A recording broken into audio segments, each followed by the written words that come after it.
समय पहुंचे हैं घूरपुर, जहां पर अभी सुबह सुबह ऐसा माहौल बना है कि पूरे गांव के लोग जो हैं, बच्चे हों, महिलाएं हों या बुजुर्ग हों, सारे लोग नदी में उतरे हैं। और हम उनसे जानना चाहेंगे कि आखिर में कौन सी ऐसी समस्या आ गई जिसको लेकर आपको जल सत्याग्रह करना पड़ रहा है। क्योंकि इससे पहले भी इस देश न्यूज एक खबर चलाई थी कि ये जो बच्चियां, इनका एक वीडियो वायरल हुआ था कि ये पानी में से स्कूल जाती हैं, जिसको लेकर आज पूरे ग्रामीण महिलाएं हैं, बच्चे हैं और पुरुष हैं, उतरे हैं ये नदी में। इनसे जानते हैं कि आखिर में क्या समस्या है। सबसे पहले हम बच्चियों से सवाल करेंगे,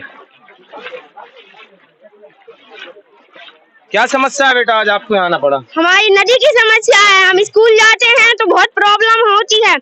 सांसद हमारे जिला में, नरसिंहपुर जिला में दो सांसद होते हुए एक गांव के 2000 लोगों के लिए एक पुल का निर्माण नहीं किया जा रहा है। तो इतनी शर्म की बात है कि हमारे गांव में जो वोट डालने आते हैं वो सिर्फ वोट की बातें करते हैं, ये समस्या नहीं देखते कि हमारे गांव में पुल नहीं है तो कैसे क्या पढ़ेंगे हम लोग। जो सांसद है उन्होंने कहा है कि बेटी बचाओ बेटी पढ़ाओ। हमारे गांव की बेटियां कैसे पढ़ेंगी इस नदी के कारण। हम जब स्कूल जाते हैं तो जो 4 महीने बारिश के रहते हैं उनमें तो हम स्कूल जा ही नहीं पाते, तो पढ़ाई का क्या मतलब है। क्या चाहती हैं? हम चाहते हैं कि हमारे गांव में वोट बन जाए, वोट डालने जब आए तो पुल के निर्माण के बारे में सोचकर ही आए, नहीं तो ना वोट डालने आए, वोट डलवाने के लिए आए और ना हमें यहाँ पर अब पढ़ाई करनी है। हमने बहुत मान ली उनकी बातें। उनको बेटी का कहना है कि हमको बहुत समस्या होती है 4 महीने, जब बरसात का समय रहता है तो जब भी जो भी नेता आए तो वोट मांगने जब आए कि जब उनकी मांगों को पूरा करें। महिलाएं भी हैं काफी संख्या में, उनसे जानते हैं कि आखिर में क्या समस्या है। क्या समस्या है भाई? अब जैसे समस्या, बाजार हट जाते हैं तो फिर नदी में कैसे जाएं?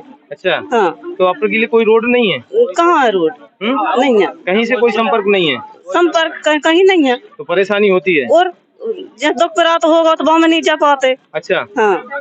आइए चलते हैं, कुछ पुरुष वर्ग भी हैं, उनसे जानते हैं कि आखिर में क्या समस्या है, क्या है, क्या कहेंगे, क्या क्यों उतरे हैं आप नदी में? नदी में इसलिए उतरे हैं कि यहाँ से अगर देखा जाए तो लगभग 1.5 किलोमीटर से हम गाडरवारा से जुड़ते हैं, पीछे हमारा गांव है लगभग 1.5 किलोमीटर, तो ये फासला मात्र 3 किलोमीटर का। लेकिन इस नदी की वजह से हम 4 महीने इतने परेशान होते हैं सर। मैं अगर आपको यहाँ की दास्तान बताऊं तो बहुत परेशानी होती है।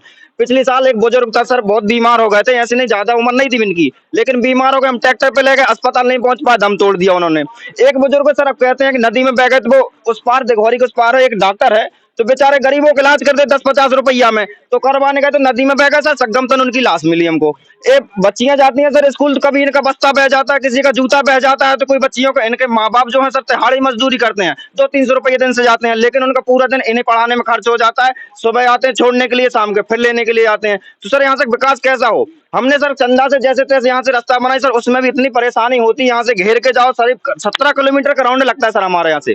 हमें हर चीज में प्रॉब्लम है। एक हमारा मित्र था तो उसकी सर गैया थी, उसकी छोटी बच्चिया हुई बेचारे की, तो हम उसे डॉक्टर को लेने के लिए गए, तो डॉक्टर कहला भैया अगर 2-3 घंटा पहले आते बच जाते, सर उसकी बच्चिया मर गई। पक्का रास्ता नहीं है सर, कच्चा रास्ता, टोटल पूरा कच्चा रास्ता। वो भी हमने पंचायत से जितनी गाड़ियों वाले हाथ जोड़कर, जितने ट्रैक्टर वाले 200-200 रुपए चंदा किया, जब बनाया। बहुत बुरी स्थिति है सर हमारे यहाँ की।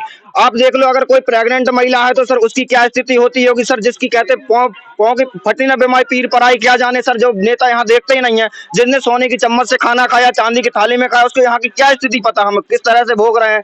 इस नदी में इतना प्रॉब्लम होता है सर, ये बच्चे हैं मान के चलो 10वीं पढ़ ली तो बहुत पढ़ ली, उसके आगे इनकी पढ़ाई बंद, चूल्हा चौकों में लगा दें। कौन के माँ बाप के पास इतनी है कि इन्हें छोड़े भी जाए, ले भी जाए। हर बार इनकी ड्रेसें खराब होती हैं, कई के कपड़े बह जाते हैं, हर एक समस्या, चौतरफा समस्या है सर इस नदी की वजह से। देखिए बिल्कुल, इनका कहना है कि अनेक बार ऐसी घटनाएं भी घट चुकी हैं, लेकिन प्रशासन से लेकर शासन, जनप्रतिनिधि तक कोई भी किसी प्रकार की खबर लेने नहीं आया। और जानते हैं आखिर में कि क्या, अगर मान के चलिए आज आंदोलन क्या निरंतर चलेगा, क्या आज के ही लिए, क्या है पूरी इनके आंदोलन की रूपरेखा?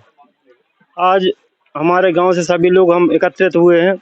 हमने कई बार 10 साल से हम लोग मांग कर रहे हैं, पूरा गांव इकट्ठा होकर मांग करते हैं। सांसद जी के यहाँ भी हम गए, कलेक्टर महोदय के यहाँ भी हम ज्ञापन दे के आए हैं, कई बार SDM महोदय को भी ज्ञापन, यहाँ कि कोई सुध लेने के लिए तैयार नहीं है। ये हमारा अंतिम निर्णय है, हम यहाँ पे आके जल सत्याग्रह करेंगे, पूरे गाँव के लोग बहिष्कार करेंगे। कब तक चलता रहेगा जल ये सत्याग्रह? जब तक हमारी मांग पूरी नहीं होगी सत्याग्रह चलता रहेगा, उसमें जो भी हो हम उसी के लिए तैयार हैं।